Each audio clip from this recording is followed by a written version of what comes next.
Hi friends, అందరు ఎలా ఉన్నారు? అందరు బాగున్నారనే అనుకుంటున్నాను. ఫ్రెండ్స్, ఈరోజు మా పాప కోసం మధ్యాహ్నం భోజనం కోసం వేరుశనగపప్పు పొటాటో ఫ్రై చేశాను. ఫ్రెండ్స్, మా పాప కొంచెం ఫ్రై అయితేనే మధ్యాహ్నం కొంచెం ఇష్టంగా తింటుంది. అందుకని మ్యాక్సిమం నేను ఫ్రై ఐటమ్సే ఎక్కువ పెడతాను. ఫ్రెండ్స్, మధ్యాహ్నం భోజనం కోసం చపాతీ, ఫ్రై ఐటమ్స్ లేదా పెరుగన్నం, పులుసన్నం పెడుతుంటాను.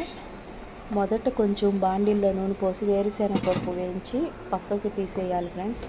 తర్వాత ఆ నూనెలోనే కొంచెం ఆవాలు, జీలకర్ర వేసి కొంచెం బాగా అవి వేగిన తర్వాత పొటాటో, మనం కట్ చేసుకునే పొటాటో అయితే ఉందో దాన్ని వేయాలి ఫ్రెండ్స్. వేసిన తర్వాత అవి బాగా మగ్గేవి అనుకున్నప్పుడు బాగా కొద్దిసేపు ఫ్రై చేయాలి ఫ్రెండ్స్. వాటిని కొంచెం సాల్ట్ కూడా దాని మీద వేసి బాగా ఫ్రై చేసేస్తే సాల్ట్ వేయడం వల్ల తొందరగా మగ్గిపోతుంది.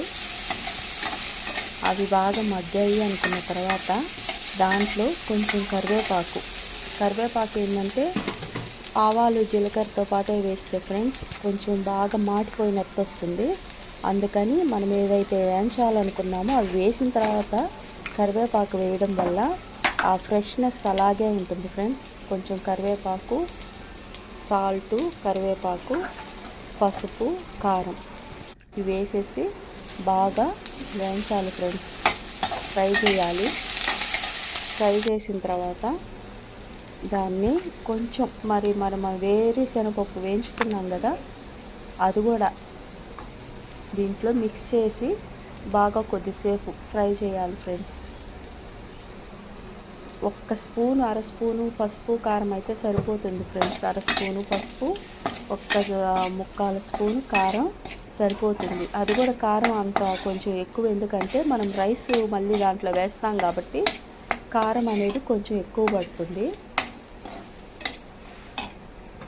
ఇప్పుడు మనం వేయించుకున్న వేరుశనగపప్పు కూడా దాంట్లో వేసేసి కొంచెం సేపు అలా ఫ్రై చేయాలి ఫ్రెండ్స్.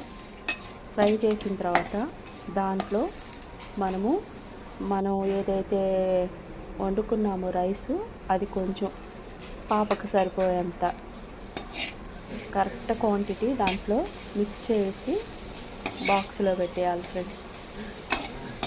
Thank you friends.